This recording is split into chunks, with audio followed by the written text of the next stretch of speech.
Hi, everybody, and welcome to the Finance for Teachers Network webinar for March. Thanks for joining.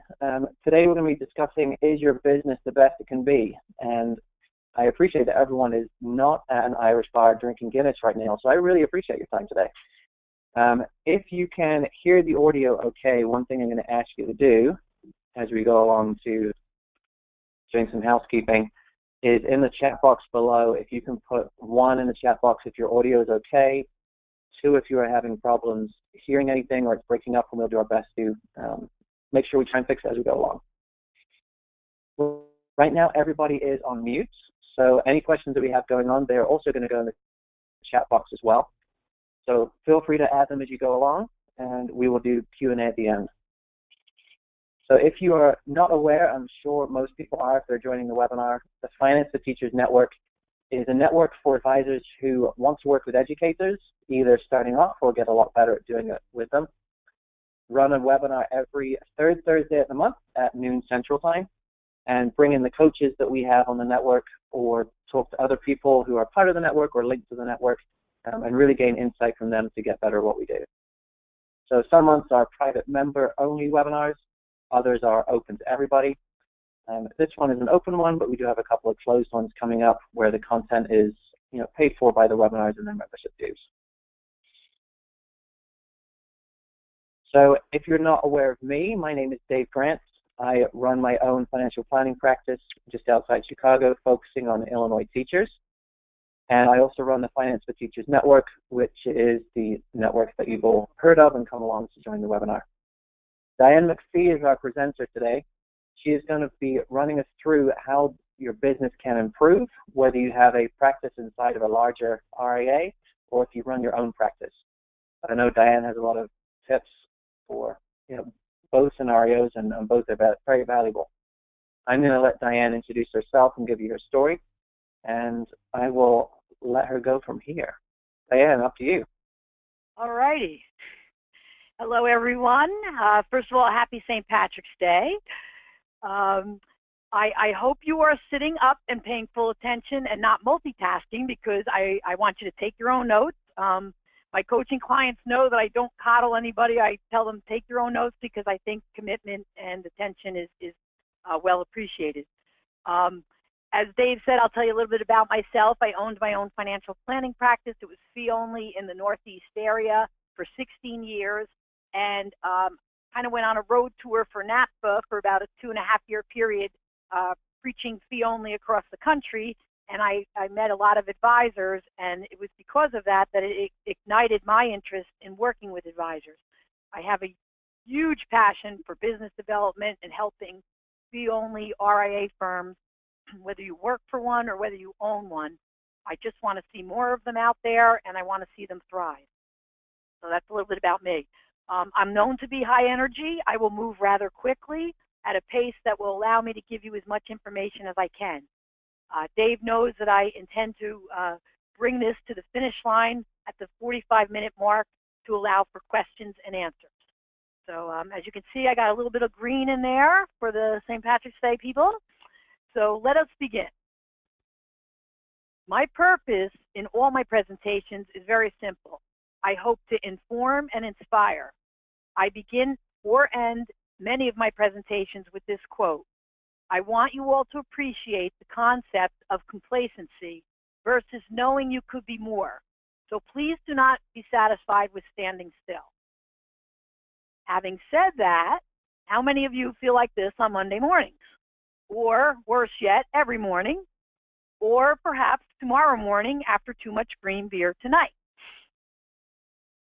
I find the word engaged to be very powerful. You can be satisfied in your work, or you can be engaged, which is vastly different. What changes do you need to employ in your everyday habits to accelerate the level of full engagement in what you do? So I want you to think about, as you're going through your day, are you focused? Are you jazzed? It's not possible to be 40 hours in that place, but you do want to be conscious of operating in a manner where you're very engaged in what you do. Let's take a moment and assess where you are. Personally, I am in number 3. Many years ago, I was in number 2, and I chose to become more. And I was still in the financial advisory world. I was operating with clients, but I got very overwhelmed, piles all around me, at times irritable clients due to market volatility. I know all of those aspects of the job, and it can beat you down. So you want to look at, do you want to stay where it's just okay, sometimes good, sometimes bad, or do you want to strive for being really happy? Upon further analysis, where and what is your gap? So if you created 3 columns across a piece of paper and you left the center column blank, using the 2 columns we see on the screen here, put the column on the left and then you got the column on the right, what steps must you write down in the center column to effectively bridge the gap? I look at these areas with my coaching clients and we talk a lot about where they are and where they want to be. And we talk about what's required of them to move forward. Many times, and certainly my clients, smart, bright, capable people. It's not that someone isn't smart enough, it's that they either lack the mojo, they don't have the motivation, or there's just way too many things going on and they get caught up in overwhelm. And you need to stop and take a look at, if this is my situation on the left, and I definitely articulate my situation on the right, I must begin to identify some action steps in the middle that can get me there. So with that, I consider these 5 key steps as a direct path to goal achievement, achieving your goal. You want to explore your options, and when I say that, I mean all of them. Don't limit yourself. Go for the outlandish. Don't be self-limiting. I can't do that, or I'm not ready for that, or I don't have enough money. They may all be realities, but what you want to do is at least explore and be cognizant of options that you have available to you. You move on to vision. This is where I'm very, very passionate. You begin with an end in mind and you work backwards. I am not big on telling people to write a 5-year vision or a 10-year vision, because I feel that there's so much that could change in circumstances. So I like to encourage my coaching clients to go to the end of the year. So here we are, March 17th. I would tell you to go to December 31st. It's New Year's Eve. You're sitting in your office, locking up, closing up for the day, and you look back on the year. And if you could sit here on March 17th and picture what does December 31st looking backwards feel like and look like, I would encourage you to write down what you would like it to be, what you would like to say at the end of the year. Going further than that, I certainly encourage a 1-year, 2-year, 3-year version. Real quickly, when I first went into the financial advisory world, I got my CFP back in 1989, and I operated as a fee and commission advisor from 89 to 94. I did not even know that fee only existed. When I learned about fee only, NAPA held a conference in Princeton, New Jersey, and New Jersey is where I come from, and that's where I am now. And I attended that conference, and I said to myself, I have found my people. I definitely want to go back and go fee only and have an RIA, and that's what I did. It was how I did that was I went to a park with a lawn chair. It was Rosh Hashanah, and that's actually quite ironic and humorous for me, because I was raised Irish Catholic and went through 12 years of Catholic school, but I have a special affinity to Rosh Hashanah because it's a new year. It's a Jewish New Year. September is typically a beautiful month, and Rosh Hashanah is, I think, 22 out of 25 of the past years have been gorgeous weather. And I sat outside in a park in a lawn chair, and I filled 3 pages of writing my vision for 3 years out, backing up to 2 years out, backing up to 1 year out, and backing up to December of 1994. What did I need to do to make this dream come true for me? I know you hear it 1,000 times, and I wish you would take the advice. Write your vision down. Okay, moving to the next step. You want to decide. You want to make a decision. You have to stop waffling. Paralysis by analysis. When you need to make a decision and go in a direction that scares you, just go with it. Gain some traction. If you find out halfway down the path that it's not going to work out, you recalibrate. It's not the end of the world, but you are far better deciding something and being in motion than to constantly be in indecision. Number 4, take action. Just do it. Nike quote, don't talk about it. End each day looking back on physical steps taken. I am a very practical person. I'm a very results-oriented person. I'm not fluffy or Pollyanna, but I have to say it is possible. It is very possible to, amidst all the craziness and busyness, phones, etc., responsibilities on yourself, to identify at the very least, 3 to 5 goals a week. A week, not a day, a week. So at the end of a week, if you, let's say you hit 3 of the 5, at the end of a month, you've achieved 12 goals. So I don't have a lot of patience for people who say, well, I'm really busy, or we all are. We all are busy. I'm not telling you to go over the top. I'm just saying to start taking physical action on some of the goals that are important to you, and stop thinking about it and stop talking about it, and just start taking some action. To that end, you want to evaluate your progress, and you should be monitoring yourself weekly. I use a weekly activity form with my clients. It's up to them whether they want to use it or not. I call it a WAF, W-A-F, weekly activity form. And on that form, and you can certainly do this yourself, you can write down your 3 to 5 goals for the week. You can then write on a Friday, did you achieve them? And then you should absolutely write on that same piece of paper, if you did not achieve them, why did you not accomplish your goal? And this is not a whip, taskmaster whip you kind of a thing. This is trying to understand what is occurring each week to block you from what you say is so important to you. So again, you write your 3 to 5 goals down, you write down how you accomplished them, and if you did not accomplish them, you write down why you did not. If you are conscientious and fastidious about keeping these weekly activity forms on pace, at the end of 3 months, you should have 12 to 13 sheets of paper, and you could peruse them each quarter and see what is going on. Are you accomplishing goals, or are you not accomplishing goals? So again, make sure you evaluate. Once a month, I would evaluate your self-created metric. Create metrics for yourself. Maybe it's that you're going to try to reach out to 5 prospects a week. Maybe it's that you're going to get on the phone with 10 clients a month, in addition to the appointments and the work that you had. Just touch base calls. Maybe you're going to go on LinkedIn 20 minutes a day, 3 times a week, 4 weeks in a row. Whatever it is, create some metrics, and then on a monthly basis, you should be recording them weekly. On a monthly basis, take a quiet 30 minutes, get out of the office, go to Starbucks, go do whatever you need to do, get away from the office, and take a look on a monthly basis of how you're doing.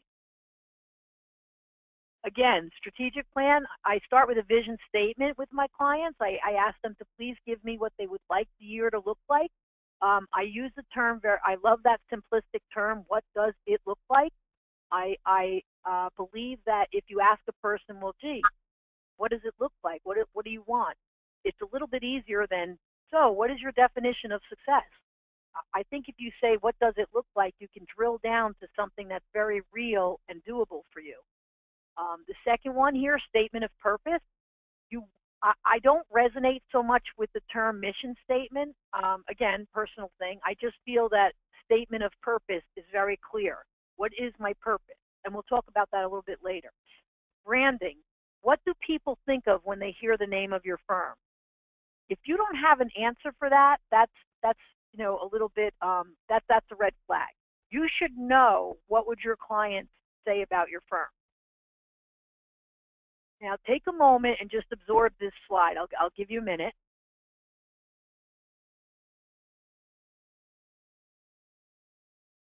Okay.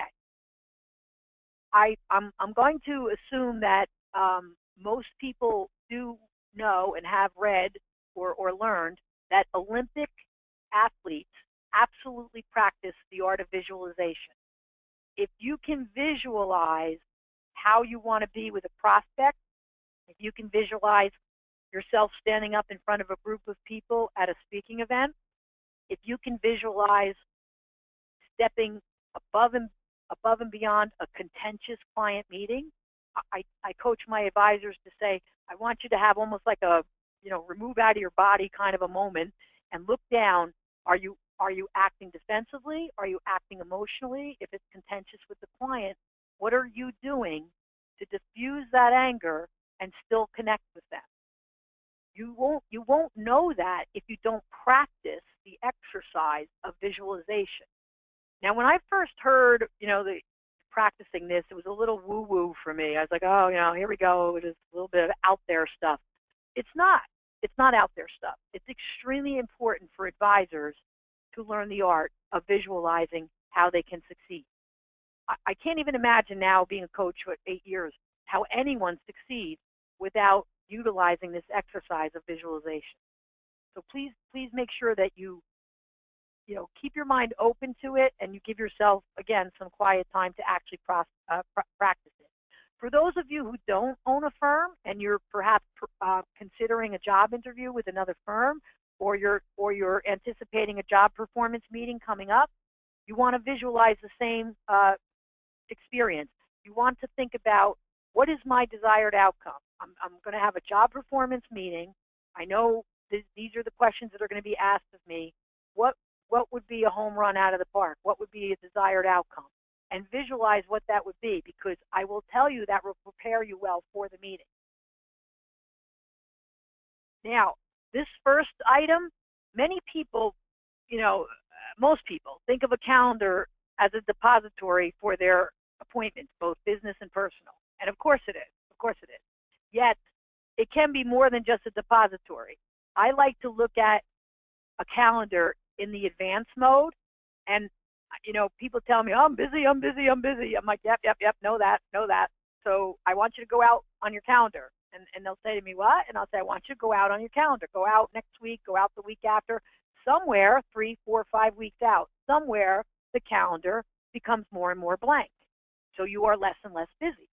So my thinking is, if you have important goals for your career and your business life, you would start to carve out some of the time on the calendar, so that when someone calls to make an appointment, you honor the segments of time that you allocated to do some important planning.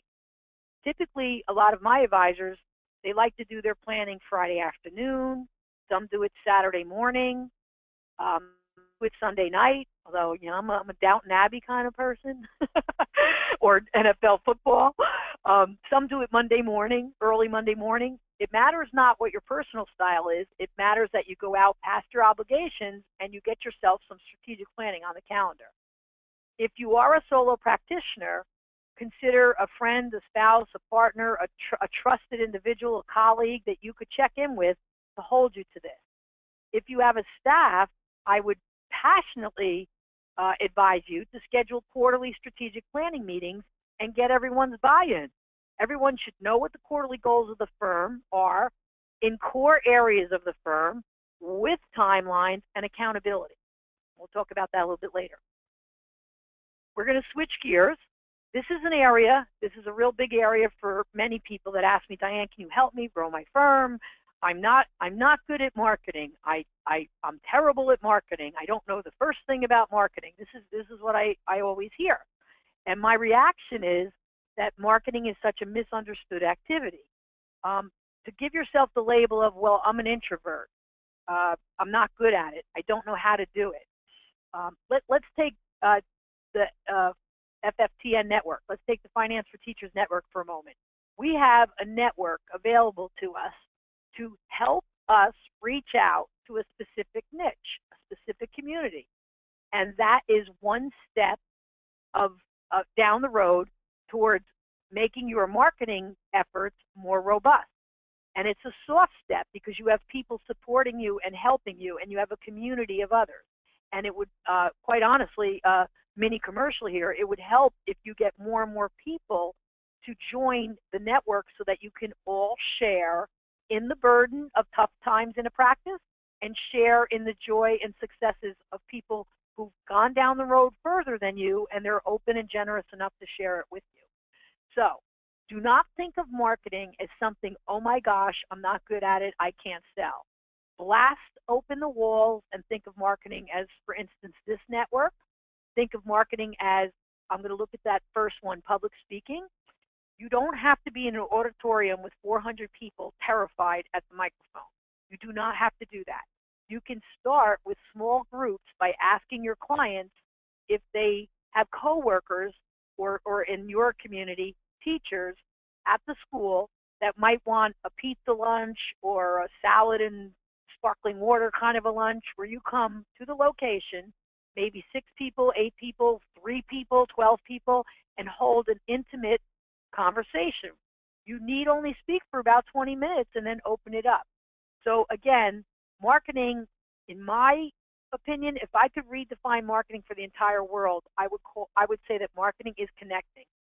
Pure and simple, marketing is connecting. That's all it is. Connect with a small group of people that you resonate with. We all have different personalities.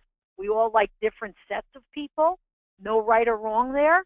Just know who those people are and try to grow your ability to connect with them. That is all marketing is. I certainly will go further into this subject, but I want you to foundationally understand that. The rest that are not a fit, don't count that as rejection. I mean, if you were to meet with 100 prospects in 6 months, if you landed 30 of them, that's fantastic. That is fantastic. Not everyone is a fit, and everyone has to stop taking that as a rejection of their own self-worth. It just means that they're not a fit. That's all it means. In terms of referrals, again, you don't want to be schmaltzy. I believe you don't, quote unquote, ask for a referral. I believe what you do is, when you're having a great moment with a client, you say to them, you seem pretty happy, with what we're doing here. And they say, yes, I love this. No one's ever done this kind of planning for me. And then at that point, I would say, I'm so pleased that you're happy. I love this work. I love what I do. I can do it for others. And I would hope in the future, if you run across people that you think would like what we're doing here today, if you think that they could benefit from it, please remember to let me know their name and give them my name. All you need to do. Media presence, that's a tough one these days. A lot of local papers now, they go out to the AP wire service.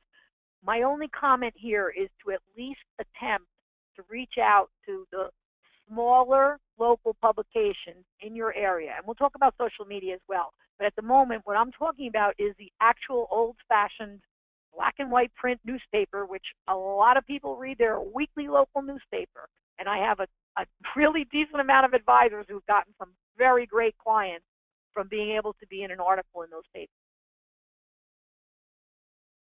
So, how have you defined that the individual you like best, the target market that you want to work with? Pertinent to today in the network, if we go with teachers as our community, we want to make sure that you understand that target market as completely as you can. It is difficult to do a full demographic on teachers or any group of people because, everybody says, well, find out what they read, find out what sports they like to play, find out. Is that all very helpful? Absolutely. But can it also send you in a lot of different directions? Absolutely. So just be very open-minded. Don't get frustrated as you try to put together a psychographic or a demographic on a target market such as teachers, for instance. The other thing is, in terms of surveying your clients, the clients that you currently have, my style, I like to informally hold a survey over the phone one by one.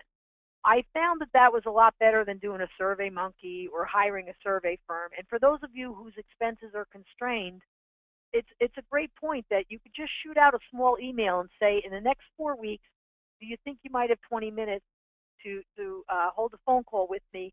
I want to talk to you about how my firm can enhance what I'm doing for you, and I'd like to learn more about how I can enhance my firm in ways that will bring in more clients, and I value your opinion. Could we hold such a call? Very helpful. And again, during the question and answer, if you need to refer back to that and ask me again, just remind me, because that seems to be a very successful technique. This is from a book called Fierce Conversations. And when I started coaching, I was amazed at how many people kept asking me, Diane, do you know the book Fierce Conversations by Susan Scott, Scott? Susan Scott is a Fortune 500 consultant, and her premise is to rise above the typical surface conversation. And the typical surface conversation, if Dave and I are at a conference and I go up to Dave and I say, hi, Dave, how are you? And he says, good, Diane, how are you? And I say, good, I'm good. And then we get pulled away. Not a lot happened during that conversation. Was there really a relationship that occurred? Not really. Now, you don't want to bowl somebody over and ask a really deep question, but there is a middle ground. So you might say to somebody, how you doing? And they say, good. You could then say, I was curious. I see I was on your website, or I see your practice. Yeah, any challenges you're having in your business? Now we're getting somewhere. Now, this is at a conference with a colleague. Now we're getting somewhere. Or to the point of teachers, if you're in a room full of teachers, talk to me about the challenges that you guys all have. Don't say the challenges around your financial affairs. Go warm, soft opening. But strive to have a conversation that's got some depth to it. Strive for better and more high-quality conversations with actually everyone in your life. Your partner, your spouse, your friends, your colleagues, your clients. Just seek to be more conscious on a level where you're realizing that you are having a better quality conversation. Know the person and the advisor that you are. We are not all alike. We are not, okay? So tap into what is unique about you. If someone asked me to describe myself, I try to be kind, I try to be friendly, and I do enjoy a sense of humor. I'm not your reserved, tight, dressed up kind of a person, all, conservative. Not who I am. So that's just a very small description. Take a good look at who you are. What are you passionate about? I mentioned earlier in the call, I'm passionate about business development. I love seeing businesses thrive. I just love the whole field. So, your field, traditional response. What do you do for a living? I wish I could see you all live, because I would make you raise your hands and say, if you all say, I'm a financial advisor, I'm like, wrong answer, bad answer. Don't say, I'm a financial planner, I'm a financial advisor. Instead, describe what you do. Learn to express yourself in what you do. So, for instance, you could say, if somebody says to you, what do you do for a living? You could say, I work with the academic community and teachers. They're so busy and overwhelmed with their jobs, they don't tend to take care of their financial affairs. So they come to me, I help them organize their financial affairs, and we work together on getting things real clear for their retirement and their future. And maybe you could even shorten what I just said by a sentence or two, or a half a sentence. But at least it's interesting. At least it's interesting. Make sure you pause. Make sure you don't sound robotic. But definitely get practiced and well-versed at saying what you do. From now on, from March 17, St. Patrick's Day 2016, no more do you answer that question, I'm a financial advisor, I'm a financial planner. Okay? All right, target market. Again, speaking about this wonderful community, we've got Finance for Teachers Network. It's focused on a target market. So you want to decide who's in this target market, why do they qualify for my practice, why do I put this academic community in my world? Well, I would hope that one of your answers is because you really like working with them, you really like the type of person, you love their challenges, you're really good at answering their challenges. So what constitutes an ideal client? It should never, ever be the size of their account. It shouldn't. I'm realistic enough to understand that certainly there are account minimums out there. I had an account minimum because I was a solo practitioner and had to stem the tide of everybody coming into the practice. So again, your ideal client is a number of things. So make sure you're real clear on what are they and what are the similar characteristics. When I had my advisory practice, I tended to resonate very much with the 45 to 70-year-old married couple and or widower who they needed somebody that they really liked and they could trust, and they were unsophisticated and embarrassed to admit that they were unsophisticated. So it was my job to educate them, not to condescend and say, don't worry about it, I'll take care of everything. Don't do that. Always seek to see the characteristics in your target market and where can you help them grow. How do your services fill their needs? Figure out what are their greatest needs, match it with what you do, and be able to articulate that without sounding like a sales commercial. What would they say about you? This is very key. You should absolutely know what clients would say about you. And perhaps if you take my suggestion and you do call some of your clients in the very next few weeks, you could say to them, may I ask you, if you ran across somebody on Main Street, USA, and I was with you, how would you describe me? That's a great question to ask a client. The unique value proposition, UVP. If you notice the first bullet and the third bullet, core message is the language that I use. I'm going to beg all of you, please do not perpetuate elevator speech. It's very demeaning, it's diminishing. I understand the concept. It means, can you say what you do in 30 seconds or less, the ride of an elevator? If you're on an elevator with a prospect, can you tell them what you do in such a compelling manner while you're on the elevator? It just to me, it makes it so base, so low level. Instead, think about the answer, what do you do, as your core message. What is the core of you, the core of your firm, and your core message? And when someone says to you, what's your elevator speech? Say, well, actually, I don't really think of it as an elevator speech. I think of it as my core message. I will tell you, people will look at you with a little bit more respect. In that, unique value proposition should be your passion and your purpose.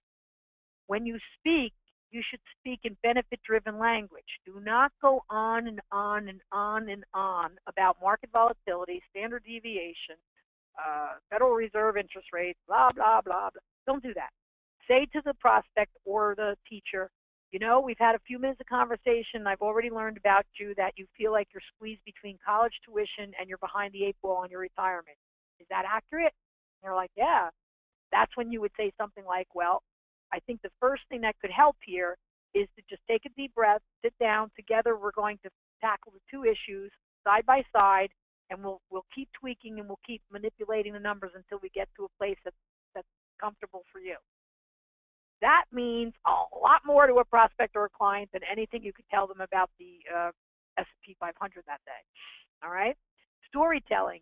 Storytelling can be very effective as long as it doesn't sound choreographed, as long as you're not robotic, as long as it's real. Don't embellish and don't.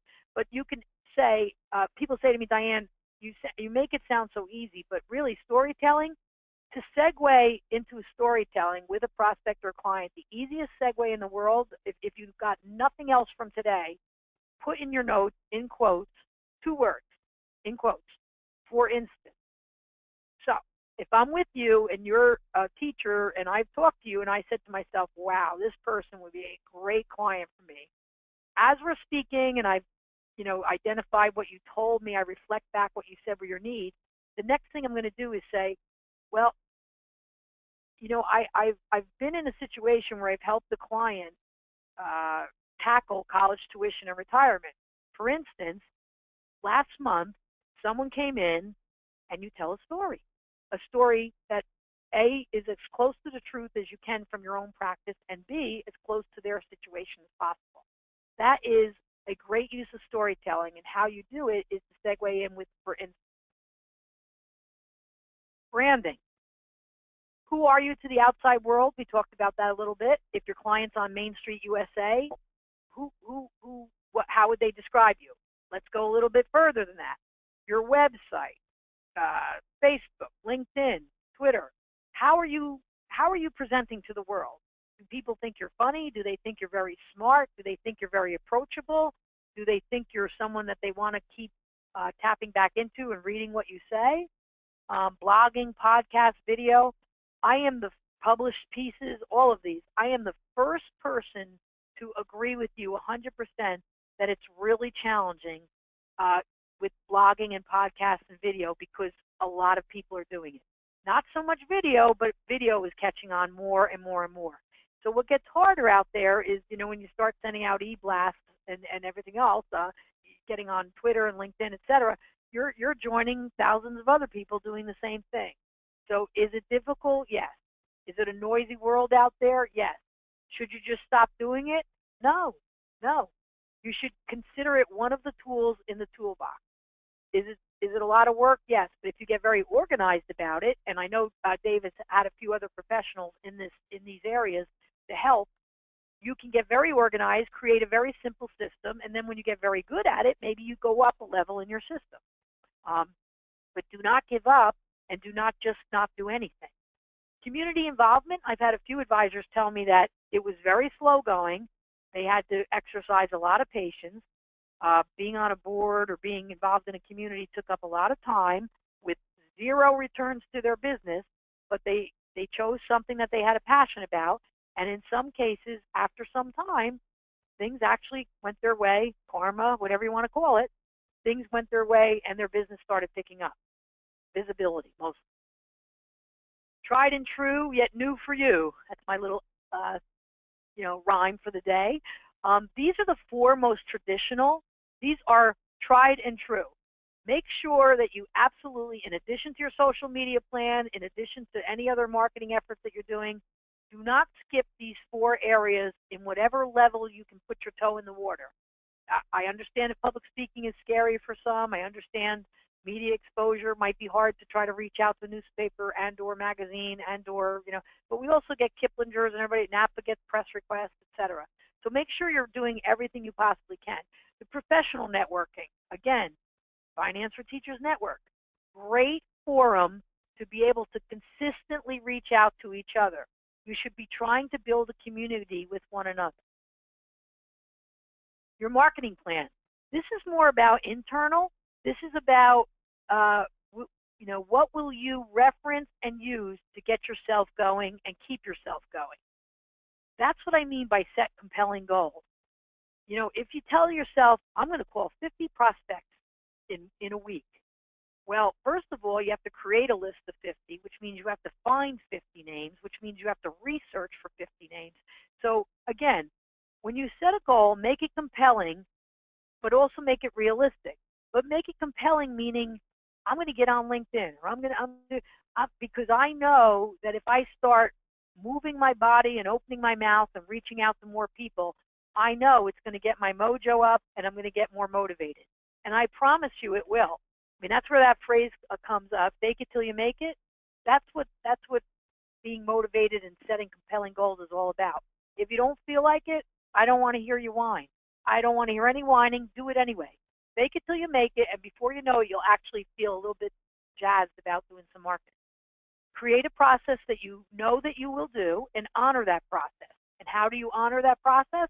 You carve out the time on the calendar. And if you don't have any time, I'm going to tell you, go out a few more weeks and find some time, but set a date, because if you look backwards, you haven't been doing it at all, or you've been doing very little of it. So certainly in a forward-looking fashion, you can honor the process by putting it on your calendar. Cultivate accountability. You could do self-accountability where you're using a weekly activity form or any kind of a cheat sheet on your desk to keep track of what you're doing, or you can set up a buddy accountability system with somebody in the Finance for Teachers Network and say, I'll monitor you if you monitor me.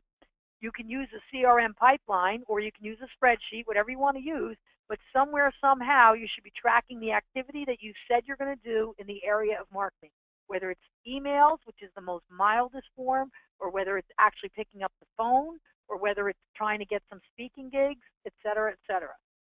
And then, since you're going to track your activity, you should evaluate your progress. How many went from a cold lead to a warm prospect to a great appointment to, oh my gosh, they became my client?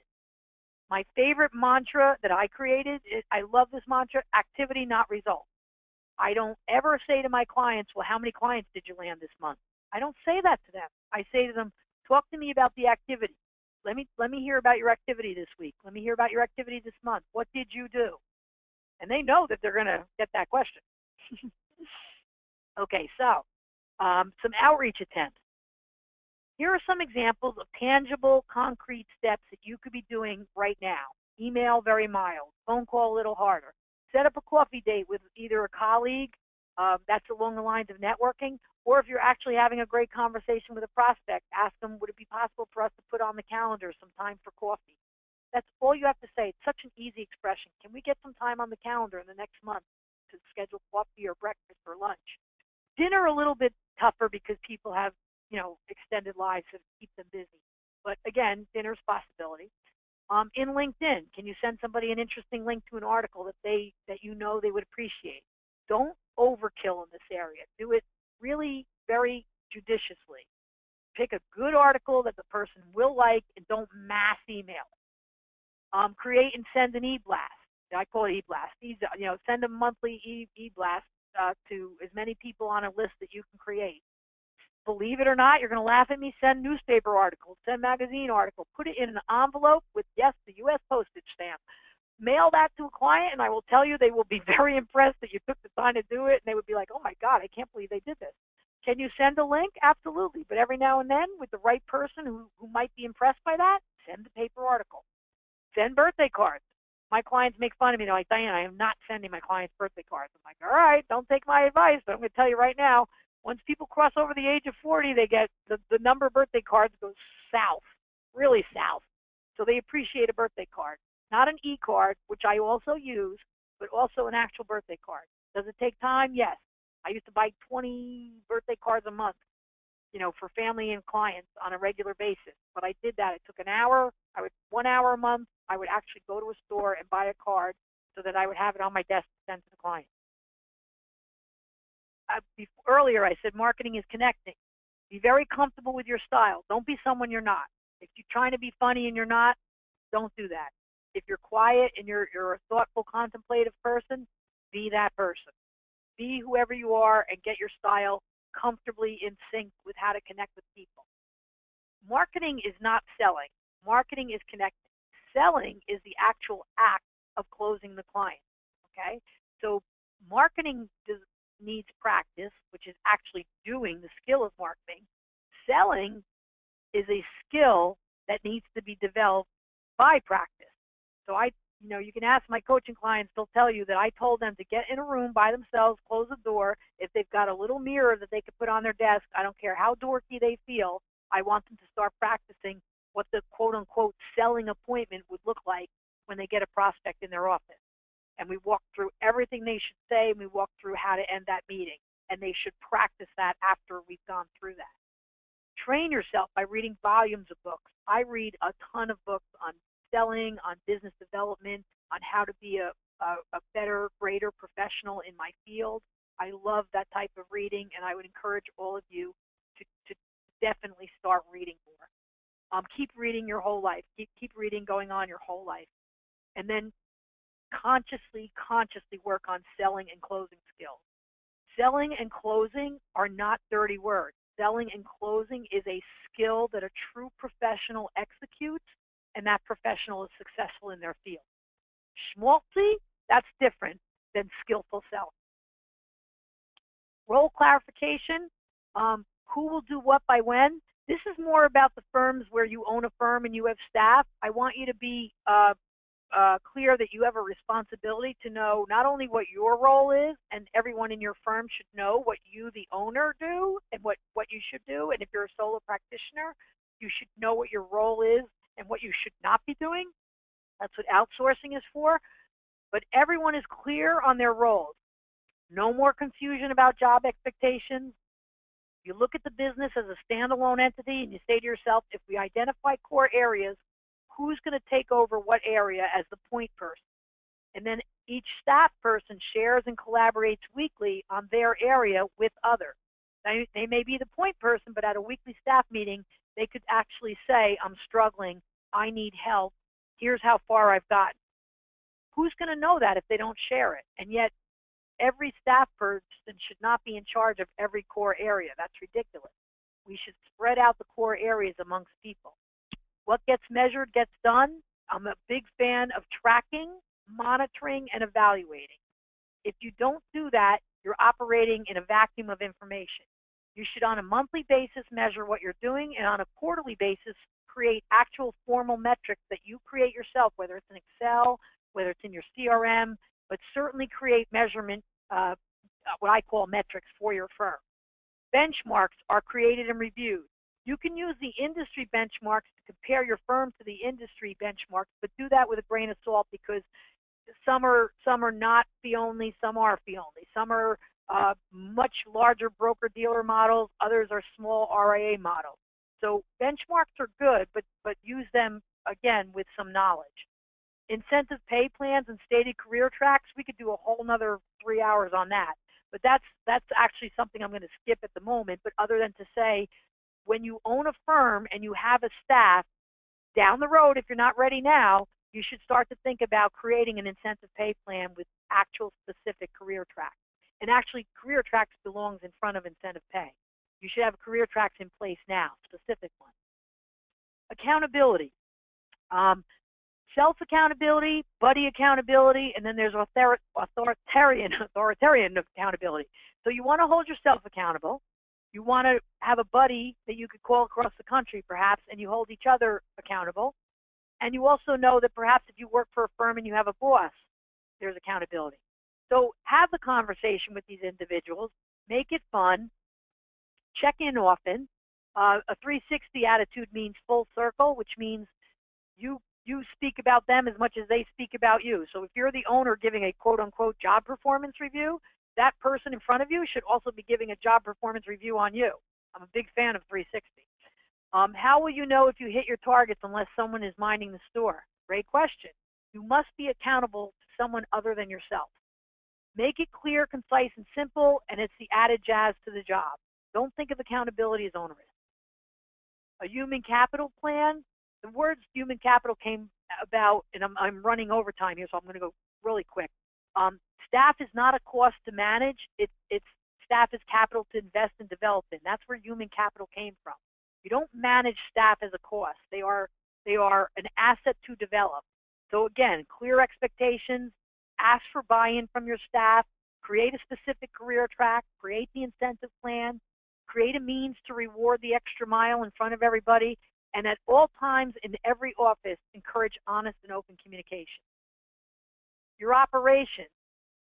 This particular slide, it asks some great questions, so I want you to keep this slide important for you and your firm, and keep the next slide, this one. These are two slides that should be a little bit of a roadmap and a game plan for you and your firm to reference often and get very involved in. If you took no other slides out of today, these two, this one and this one, are great areas to focus on for a firm. Okay? And again, we can certainly cover this in the Q&A. Time frames. Goals are not goals unless you have, I use the word time frame. I don't like deadline. Deadline has got the word dead in it, so who's going to get excited about that? Use time frames. Do you have one-year goals aligned with your vision? Do you have quarterly goals drilled down from the one-year vision? Do you have monthly goals drilled down from the quarterly goals? All of them aligned with your strategic plan, which is your one-year master plan.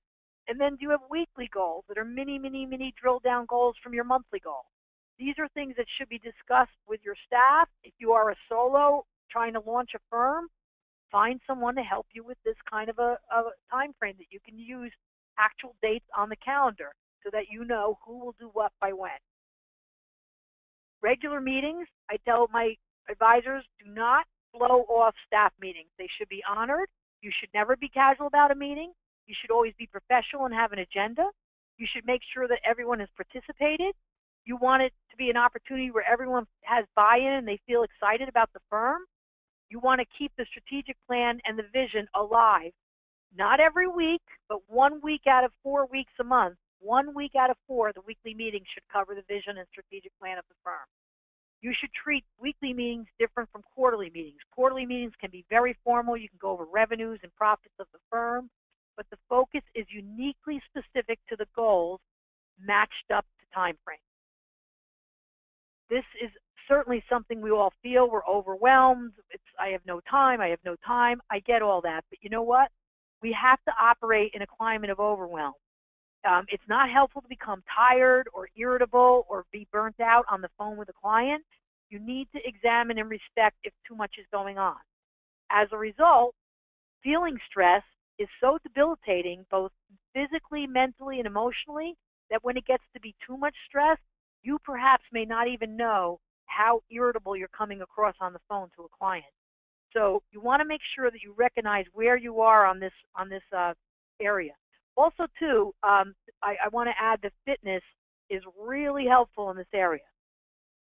Who can relate to this slide? Okay, we're overwhelmed, all of us. So what do? You look to clear the decks. You want to clear the decks. Remove the clutter, remove the piles. How do you do that? If it's a Saturday, if it's a pizza day where you turn the phones off and everybody works to clean up the clutter in the office, but you go out on the calendar and you pick a cleanup day. This immediate versus soon versus whenever, this is golden advice for you. I have on my desk an immediate folder, a soon folder, and a whenever. And if something comes across my attention span, it's either going to be something I must do by Friday, which would be immediate, or it's I better do it soon, which is within the next 2 weeks, or this is a fantastic idea, but it's huge and it's more on the level of a project. I'm going to put it in the folder of whenever. And I weekly review all 3 folders. Here are some good books to get productive. Getting Things Done by David Allen. He's got a website, davidco.com, davidco.com.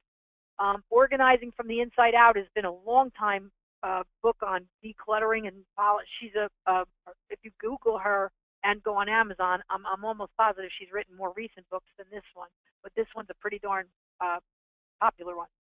Focal Point by Brian Tracy is a really good book on the importance of keeping yourself disciplined and remaining focused and not getting pulled away. Your financials. This is something that, again, we could spend 2 hours on this.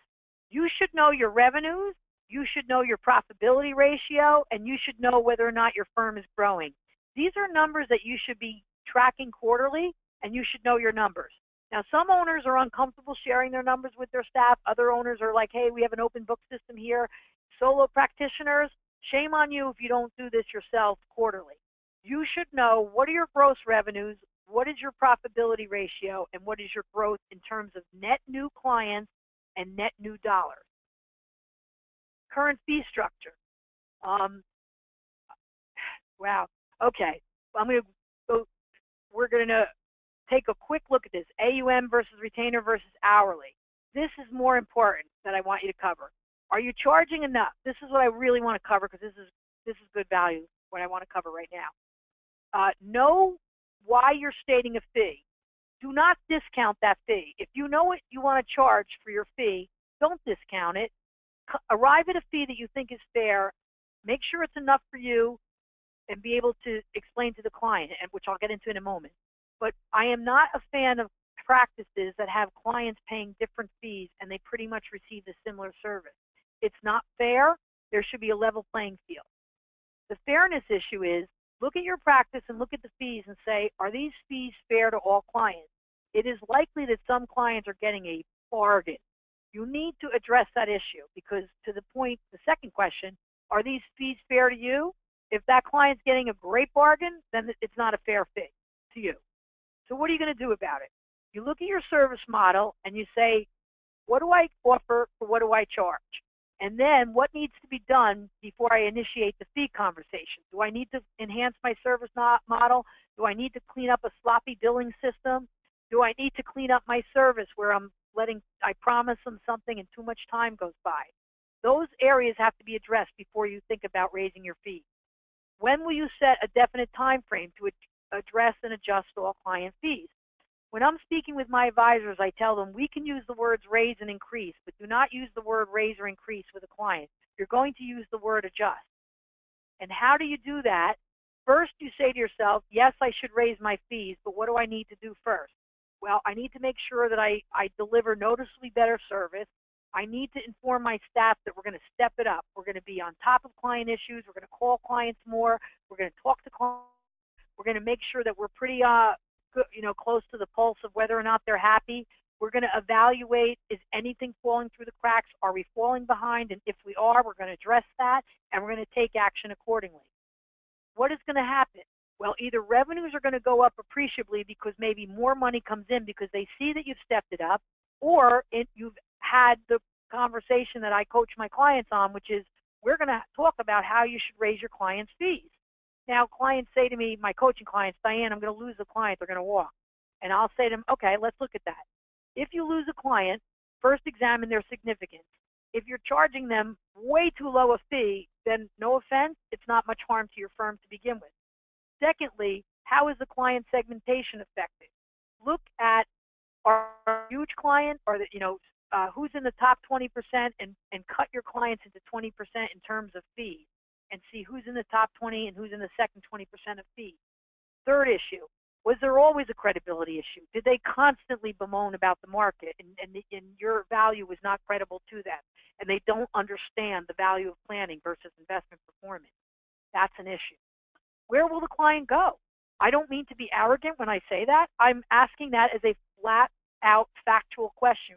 They can go to another advisor who will likely charge more, perhaps the same or less, but likely, and will they even like that person? Will they go to an A.G. Edwards? Will they go to Raymond James? Will they go to a brokerage office, Schwab or TD Ameritrade Retail? So figure out, where would the client go? How do you compare to your competitors? Did they even understand your unique value? If they didn't understand your unique value, that's on you, not them. That is on you. And learn all you can from a client leaving, and then move on. I will tell you that after I've coached people on how to get confidently over this hump, they lost maximum over 8 years of coaching clients, hundreds of people. 8% is the most of the client list I've ever seen lost. And I've seen people go from, like a 50% increase in revenues, a $75,000 increase in revenues, merely from cleaning up their practice. So build up your self-confidence, be patient, be persistent, be professional. Don't take yourself so seriously, be playful during your workday, work on yourself and your awareness of your impact on others. Don't let others decide how worthy you are. I mean this. I want you to believe in yourself as an advisor and what you can offer to others. You need to get rock solid on that. Take care of yourself. I am a runner myself, and I struggle with strength training, but I stick to it because I don't enjoy it, but I do it because I know it's beneficial to me. It reduces my stress, and I feel better. Also work on reading, going to conferences, building up a network of professionals like FFTN. Get involved. These are all areas to take care of yourself if you're isolated. Show up every day with a purpose. If you have a big enough reason why, you will always find the how. I use that as a mantra for myself. If I have a big enough reason to show up every day to work, I'm always going to find out, how can I make my work life better? That's my contact information. And in closing, I just want to say the same quote: we cannot become what we need to be, remaining what we are. That is Max Dupree from the Leadership Institute. All right, Dave, I give it back to you, and hopefully